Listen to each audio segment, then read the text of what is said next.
Add SUV off the new album, Sex, Dreams and Denim Jeans. Welcome, Uffie.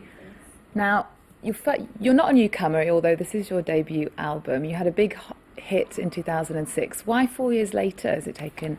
This is the golden question of my life at the moment. Many reasons. I mean, Pop the Glock is the first song I wrote. So to me, it's very important to kind of find my sound, get a bit of experience, find the exact producers that I wanted, to work with. And again, we were touring for 3 years, 3 countries a week minimum. So it was pretty hectic. And then I had a baby, which takes a good 9 months. So, I mean, everything just kind of combined, slowed it down.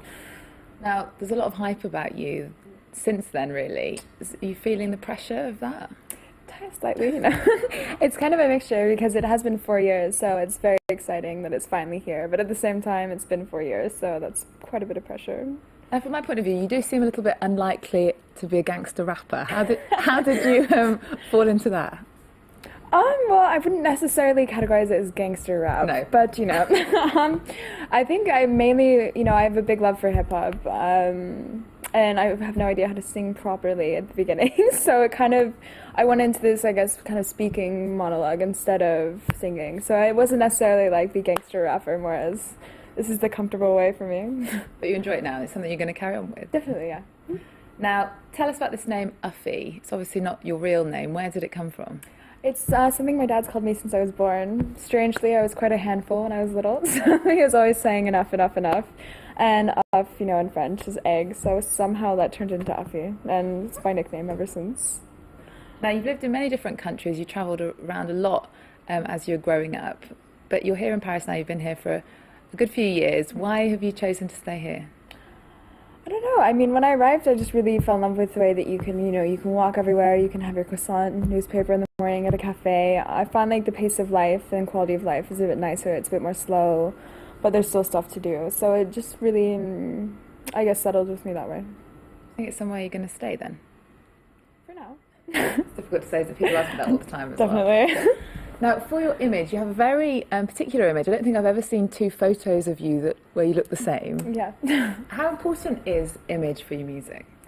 Well, I think in general for the music business, image is so important right now.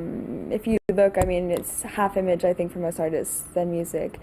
But for me, I think that image and fashion, it's the thing to express yourself and have fun. So for me, it's kind of like playing dress up. So it's not important for me to look the same every time and settle an image. I think it's, about expressing yourself how you feel that day. Until now, you have been largely underground with your music. Are you hoping with this new album maybe to change that, to be a bit more mainstream, or what's your hope? Definitely not. I feel like when you're mainstream, it kind of, changes the whole playing field that you're in. And what I love about being underground is you're kind of free to do what you want. There's no pressure in that kind of sense. So as long as I can do, the music the way that I want to, then I don't really mind which way it is. But now, Sex, Dreams and Denim Jeans, the new album, the first album, tell us what it's about. If you can. It's a bit of a chronicle of my youth, I guess. As you said, it's over a 4-year period, so I kind of just started documenting the experiences that I was having on tour in life and different, I guess, things that were happening, and it just became a bit of a diary of my youth. Now, you have had a lot of mentors along the way. Indeed.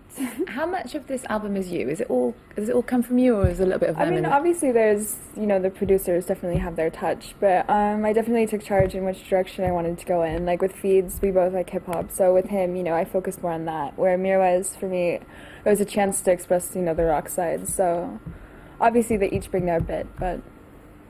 So what's next for Uffie? Lots of touring, I guess. Oh yes, you've named it.